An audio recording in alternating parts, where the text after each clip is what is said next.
सेंट्रो की driving seat पर बैठे विकास ने जब सफारी की गति कम होती महसूस की तो बहुत चकराया और जब फुटपाथ पर उतरकर रुकने की तरफ अग्रसर हुआ तो चौंका। तेजी से ब्रेक लगाए, टायर चीख पड़े।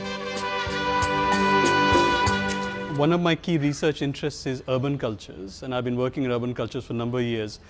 And a lot of my work has been done on footpaths, for example, railway stations, because my earlier work was in urban sexual cultures, and I was looking for a particular kind of booklets that are sold on footpaths that are often purchased by poor men. And among those booklets, there are also these other kinds of pulp fiction material that's sold.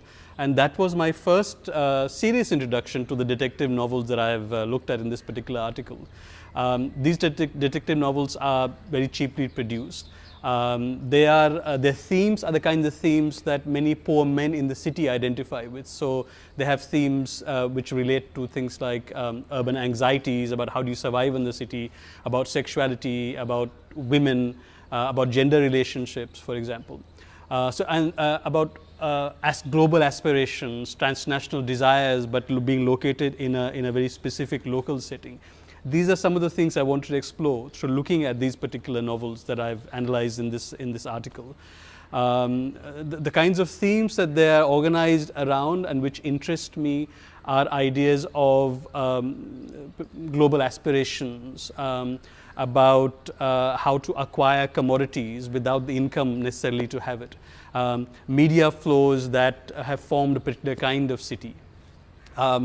And these books are ideal for analyzing these kinds of issues that affect the city, that affect the lives of poor people in the city, and particular poor men in the city, because the books themselves are very cheaply priced. They are, fairly badly produced, and you can purchase them pretty much on the run as you're browsing on a footpath. So these are some of the reasons why I became interested in Hindi detective pulp fiction, because this kind of fiction brings together a lot of my research interests, in particular city, masculinity, and sexuality. So the booklets and the stories constantly shift between desire, wanting, but also wanting to control oneself. So there's shift between the notions of being modern, what it is to be modern, but also that the only security, the only safety in terms of excessive modernity is to come back to tradition. So they're also about this constant relay between modernity and tradition. But for me, what is really interesting about these books is that they don't actually proscribe. They don't actually prohibit consumerism. They're not like other kind of moral tracts that say consumerism is bad. Just be religious and that's how you be Indian. They actually tell you, the booklets for me, in terms of my analysis, are about how to both be a good consumer, that is a transnational citizen, transnational subject, but also how to be a good Indian. That is how you can come back to being the traditions, so-called traditions of India, which is about being a strong man, about practicing certain kinds of Indian virtues, and I put these all of these in inverted commas. So the books are never about prescribing tradition. That's why modernity. That's why they're very popular. They're about being the ideal consumer, being the kind of person who can both have this and that. So in a sense, they're ultimately about what consumerism is about, which is choice. You can both be the transnational cosmopolitan person, but also come back to being a local Indian person. So I'm really interested in the meaning of urban spaces, and these novels allow me to explore those meanings. So there are different kinds of spaces in this novel. There are neighborhoods and Indian and Western cities and police stations and courthouses and criminal hideouts. There are exclusive posh suburbs and slum localities. There are highways and tollways and newer spaces like call centers and fancy airports, nightclubs and shopping malls, for example. The spaces within these novels are also about different kinds of meanings that are being generated within the city.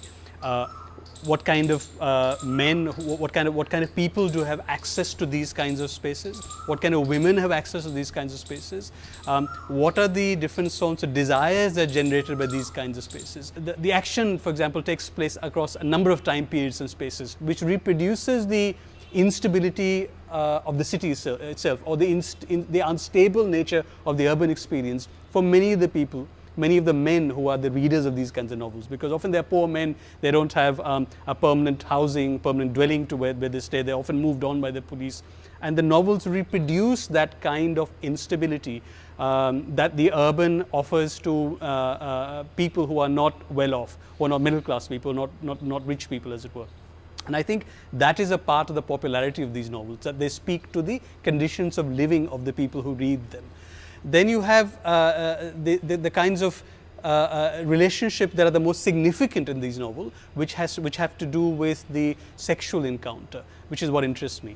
Where the city is the mise en scène of the novels, but the sexual encounter is the focal point around which the plot drives itself. The plot is organized. The sexual encounter is the context of power, of humiliation, of revenge, of memory, of ideas of nationhood, ideas of the good man versus the bad man, the hero versus the villain. So the good man is the man who is both sophisticated, knows international networks, is familiar of international ideas of doing and being, but is also rooted in the local.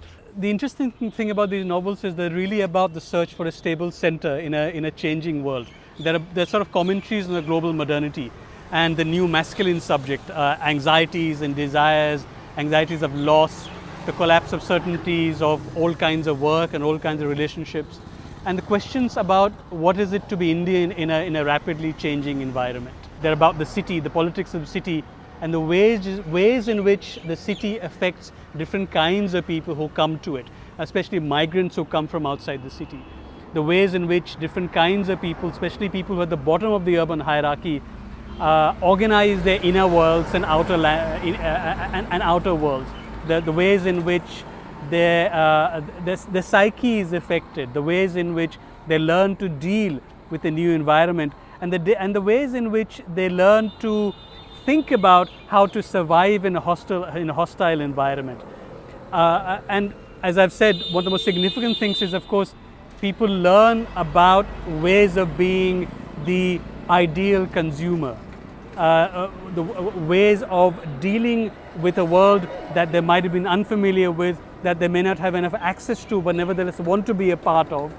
They bring with them an entire range of kind of historical baggage, but then also how do you position yourself in this new world? And these are some of the reasons why these novels interest me, and these are some of the reasons why I've treated these novels as fieldwork sites in effect.